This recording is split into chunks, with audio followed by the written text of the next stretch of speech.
Ada seorang abid, ahli ibadah, zahid, orang yang zuhud, dunia tidak masuk ke dalam hatinya. Dia bernama Ibrahim bin Adham.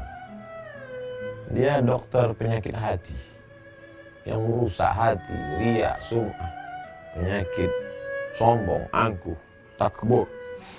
Lalu datang seorang laki-laki menemui Ibrahim bin Adham radhiyallahu an, bertanya, "Wahai Tuan Ibrahim bin Adham, aku ini pelaku dosa, banyak sekali perbuatan dosa. Dan aku ingin berhenti, kira-kira apa yang kira-kira bisa membuat aku berhenti dari dosa ini?" Maka Ibrahim bin Adham menjawab, 5 bilang kau lakukan, insya Allah kau berhenti dari buat dosa. Apa itu? Yang pertama, kalau ada niat dalam hatimu ingin melakukan perbuatan maksiat, jangan makan rezeki yang diberikan Allah. Ini pertama. Setiap ada niat dalam hatimu ingin buat dosa, jangan makan rezeki yang diberikan Allah. Insya Allah mau berhenti. Lama dia berpikir, paling lama tahan tidak makan tidak minum 2 hari. Setiap mau buat dosa, jangan makan rezeki yang diberikan Allah. Wah, jurus ampuh luar biasa dari seorang tabibul qalbi, obat penyembuh penyakit hati bernama Tuan Ibrahim bin Adham. Lalu apa lagi berikutnya? Jika engkau akan melakukan perbuatan dosa, jangan tinggal di negeri yang negeri itu milik Allah SWT.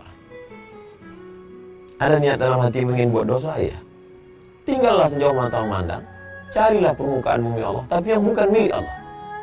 Tidak ada. Lillahi ma fis samawati wa ma fil ardh. Segala yang di bumi, segala yang di langit milik Allah Subhanahu wa ta'ala. Allah tidak bisa. Nampaknya tak ada peluang untuk buat dosa.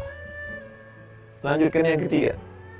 Jika ingin melakukan perbuatan dosa, cari tempat yang kira-kira di tempat itu engkau tidak dilihat oleh Allah Subhanahu wa ta'ala.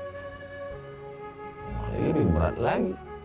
Wa huwa ma'akum aina ma kuntum. Dimanapun kamu berada, pandangan Allah, muraqabatullah, Allah senantiasa. Jadi kalau terlintas di hatimu ingin buat dosa, carilah di atas bukit, di tepi gunung, di tengah danau, di atas batu yang hitam, di tengah malam yang kelam. Kau tetap akan dalam pandangan Allah. La tudrikul absar wa huwa yudrikul absar. Dia tidak dapat ditangkap oleh mata, tapi dia dapat menangkap, melihat semua yang ada, punya mata di atas muka bumi Allah Subhanahu wa ta'ala. Yang keempat, ketika malaikat maut datang kepadamu akan mencabut nyawamu, katakan, tunggu. Ada niat dalam hatimu ingin buat dosa? Ya, silakan buat dosa. Tapi nanti ketika malaikat maut datang akan mencabut nyawamu, dapatkah engkau berkata, tunggu wahai malaikat, aku bertobat dulu? Berapa banyak orang yang mati dalam perbuatan maksiatnya, mati dalam perbuatan dosanya, mati dalam keadaan nauzubillah su'ul khatimah. Lalu kemudian yang kelima. Yang kelima ini hampir saja laki-laki itu tak lagi dapat mendengarkan ucapan Ibrahim bin Adham karena dia larut dalam tangisan. Karena betul-betul kunci pintu, tertutup peluang untuk berbuat dosa dari ucapan seorang hamba Allah. Mungkin dia tidak mendapatkan wahyu karena wahyu sudah terputus, tapi dia diberikan Allah ilham, bisikan dalam hatinya. Yang kelima, ketika malaikat Zabaniyah datang untuk memasukkanmu ke dalam neraka jahanam,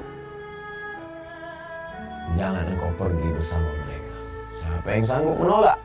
Ketika malaikat Zabaniyah menarik, menyeret, menggiring akan masuk ke dalam neraka, lalu kau berkata, aku tidak mau ikut dengan kalian. Siapa yang sanggup? Uli ajnihatin, malaikat makhluk bersayap, masna, 2, wa thulatha, 3, wa ruba', 4. Dan ketika sayap-sayapnya itu dia kepakkan seluas langit dan bumi, siapa yang sanggup menolak itu semua?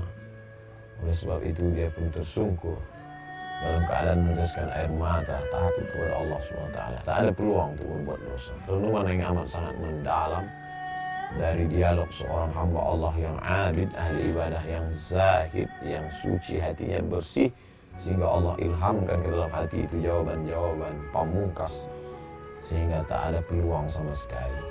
Apa pelajaran yang dapat kita ambil?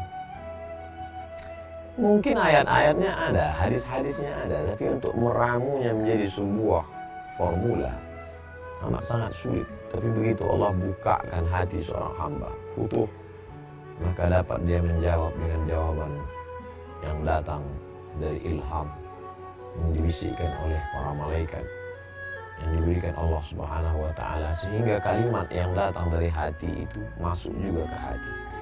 Adapun yang dari mulut tak sampai ke telinga, jangankan masuk ke dalam relung hati yang paling dalam. Oleh sebab itu marilah kita merenung sejenak. Masih sanggupkah kita berbuat dosa padahal kita makan dari karunia Allah? Masih sanggupkah kita berbuat maksiat padahal yang kita injak bumi Allah? Masih sanggupkah kita melawan perintah Allah padahal negeri yang kita diami ini adalah semuanya kuasa Allah? Masih sanggupkah kita berkata, aku mau taubat tapi besoklah, padahal kalau mau malaikat maut mencabut nyawa kita hari ini, kita juga mati. Cuma banyak orang yang mati dalam keadaan tertawa, mati dalam keadaan menonton TV, mati dalam keadaan tidur sehingga tidak terbangun lagi. Masih sanggupkah kita berkata, aku berbuat dosa tapi nantilah, padahal saat itu malaikat sudah lama mengintai kita. Oleh sebab itu merenung sejenak dari kisah orang-orang soleh. Fa'tabiru ya ulil absar, ambil pelajaran wahai orang-orang yang punya hati dan pikiran. Mudah-mudahan bermanfaat. Terima kasih. Assalamualaikum warahmatullahi wabarakatuh.